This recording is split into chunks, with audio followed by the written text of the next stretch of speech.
Welcome back, AP Statistics. This is part 2 of boot camp number 3, problems from the 2019 AP exam. Here we go. So, tumbleweed, commonly found in the western U.S., is the dried structure of certain plants that are blown by the wind.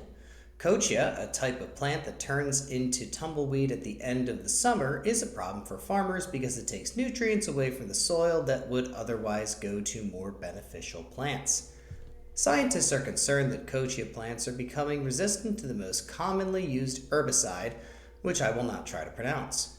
In 2014, 19.7% of 61 randomly selected kochia plants were resistant to that stuff.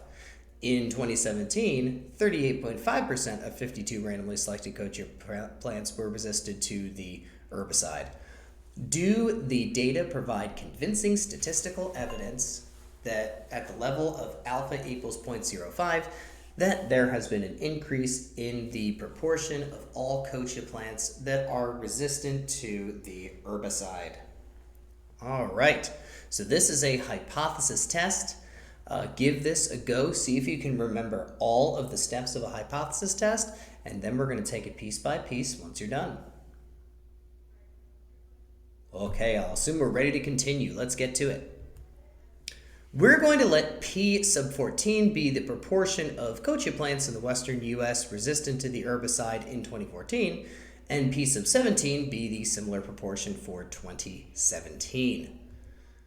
The null hypothesis is going to be that those two proportions are the same, and the alternative is that the proportion in 2017 is greater than that in 2014, because we're seeing if there is an increase in the proportion, not just a difference.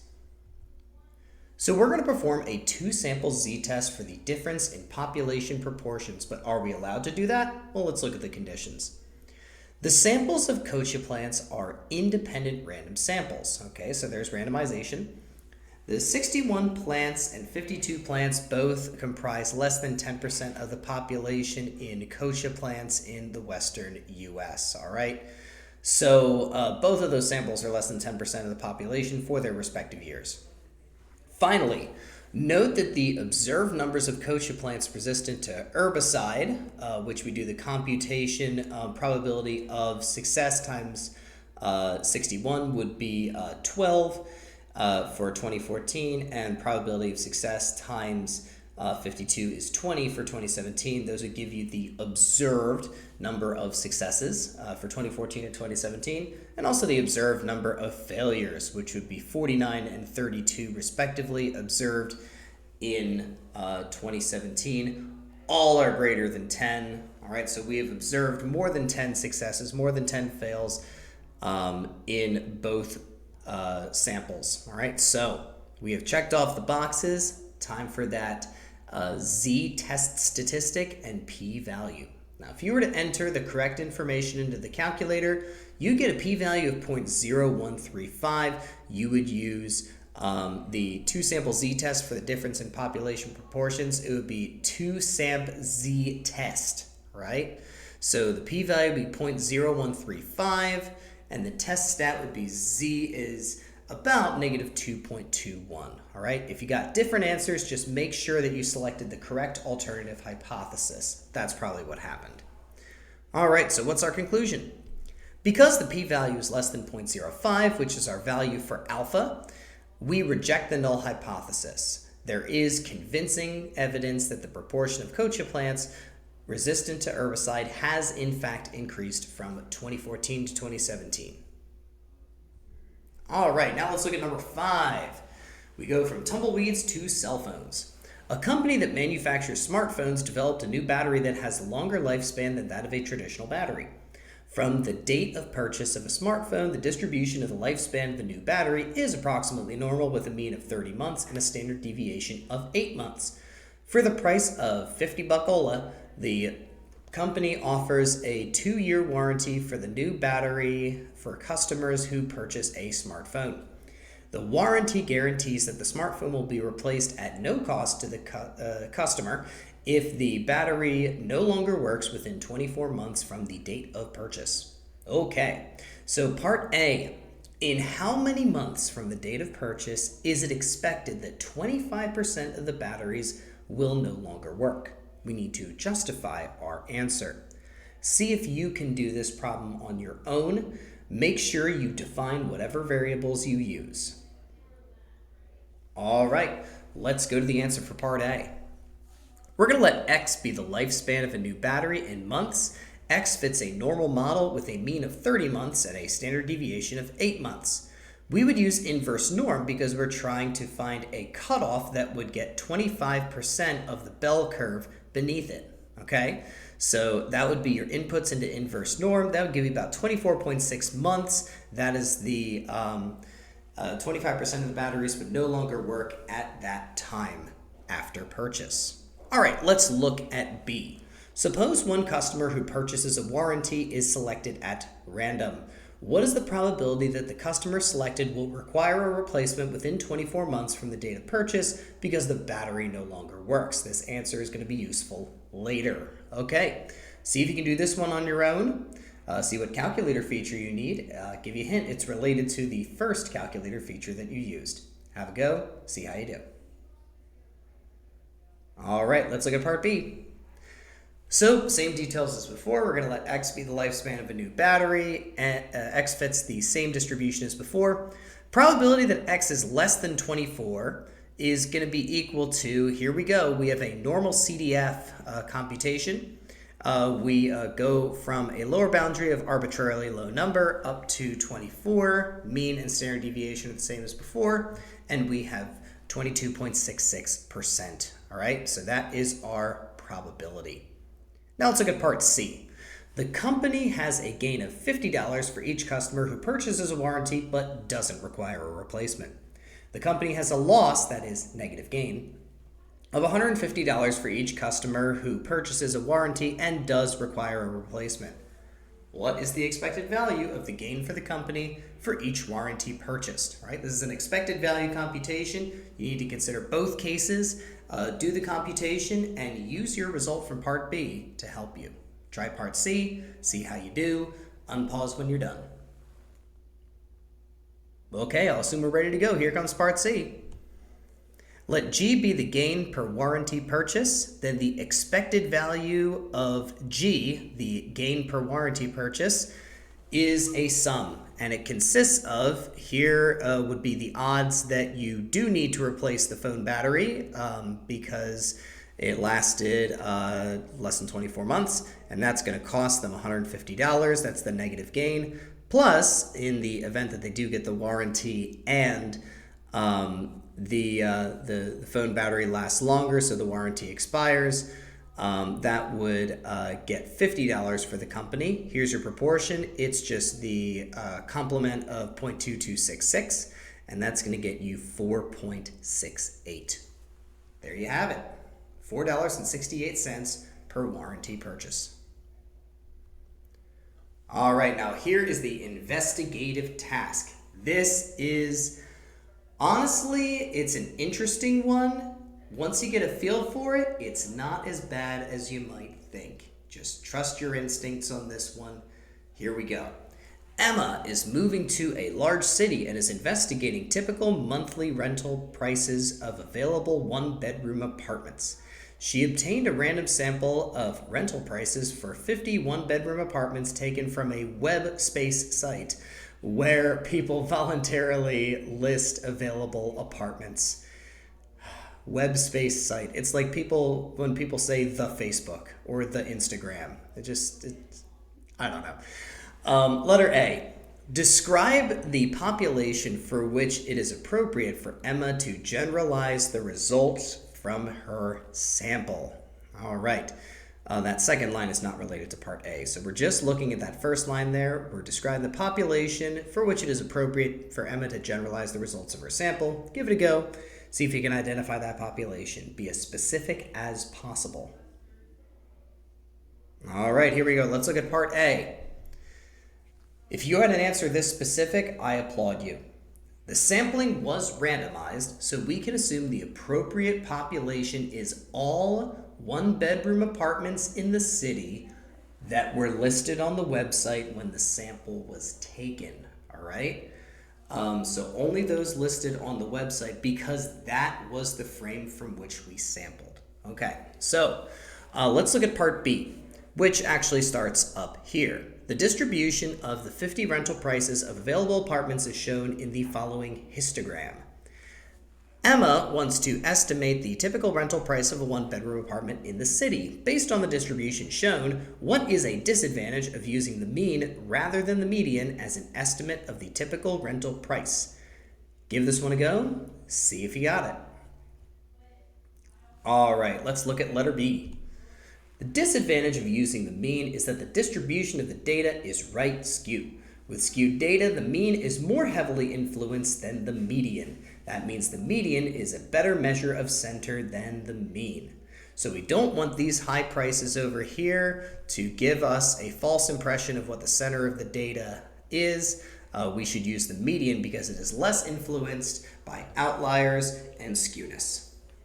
All right, let's look at part C. Here's when it starts to get really interesting. Instead of using the sample median as a point estimate for the population median, Emma wants to do what many great statisticians do, which is use an interval estimate. However, computing an interval estimate requires knowing the sample distribution of the sample median for samples of size 50. By the way, if you think that medians work the same as the sampling distribution of sample means, that is an assumption you cannot make, okay? Emma has 1 point, that is the sample median, in that sampling distribution. Using information about rental prices that are available on the WebSpace site, describe how someone could develop a theoretical sampling distribution of the sample mean for samples of size 50. Take a moment, try and do this one on your own, and see how you do. Okay, let's look at the answer. So here's what Emma would need to do. Emma would need to find the median of all samples of size 50 from the website. So all possible samples of size 50, computing the median for each sample, all right? And this collection of medians would form a sampling distribution for the sample mean, all right? So for every sample of size 50, she would need to compute the median and do that over and over and over and over again for all possible samples of size 50. Once she did that, she would have a sampling distribution. Okay, so Emma ran the bootstrap process, and the following frequency table is the bootstrap distribution showing her results of generating 15,000 medians. All right, so this is a bunch of medians that she computed. And what is a bootstrap process and the frequency table it would produce? Well, the lowest median had a frequency of 1, and then we go up to the second lowest median has a frequency of 13 and 18 and 56, and we just keep going up and up and up and up and up and up. All right, so each median has a certain frequency, and we're going to use this extensive table to answer the next couple of questions. The bootstrap distribution provides an approximation of the sampling distribution for the sample median. We take a bunch of samples, we record what the medians are, that's what this is all about. Frequencies and medians. Okay. A confidence interval for the median can be constructed using a percentage of the values in the middle of the bootstrap distribution. All right, part D. Use the frequency table to find the following: the value of the 5th and the value of the 95th percentile. Review. Percentile is the 5th percentile would be the location within the data in which 5% of the data are below it. The 95th percentile is the position in the data in which 95% of the data are below it. See if you can identify those two. And just a hint, don't overthink this one. Okay, here we go. The value of the 5th percentile is 15,000. That's how many data values there are. And no, I didn't count all the frequencies. I just looked at that 15,000. times 0.05, all right? And that's the 750th value. So the 750th value is the value for which 5% of the data are below, and the 750th value is, okay, counting up to 750, okay, whoa, there we go, that big frequency right there. The 750th value is definitely in there, and that means that 2500 is the 750th value. All right, so next part of part D, the value of the 95th percentile is 15,000 times 95%, which is the 14,250th value, okay? And how do I find that? Well, I needed to count up to 750 values here. I can, for the 14,250th value, just count 750 values away from 15,000. So here we go. Let's count 750 values. Oh, wait a second. 700 of those values are right here. And at this point, we haven't even cracked like 200. So the 750th value is going to be 2,950. All right? So those are the 5th and 95th percentiles. Now let's look at part E. Find the percentage of the bootstrap medians in the table that are equal to or between the values found in part D. All right, so the values including the ones in part D and between. All right, so find that percentage. Give it a go, see if you can do it. All righty, let's look at part E. The proportion of medians in the interval 2,500 to 2,950 is, how on earth did I get that number? Well, here is how we do it. What I'm going to say is this 2,500, that's the median we start at, and I want to tabulate all of these frequencies until I get to these 700, and these will be the last of the frequencies that I add up. If I add up all the frequencies from 1,899 to 700, I would get 14,404. Another sneaky way of doing this is saying, how about I just take the frequencies that are bigger than, that are past the 700 frequencies for medians that are bigger than 2,950, and the frequencies for medians that are less than 2,500, tally those up, and then subtract that from 15,000. That's another way of doing it, and that's probably a lot easier. All right, either way, you get 14,404 divided by 15,000, and that's about 96%, okay? Barely above 96%, which is going to help us with part F. We're going to use our values from parts D and E to construct and interpret a confidence interval for the median rental price.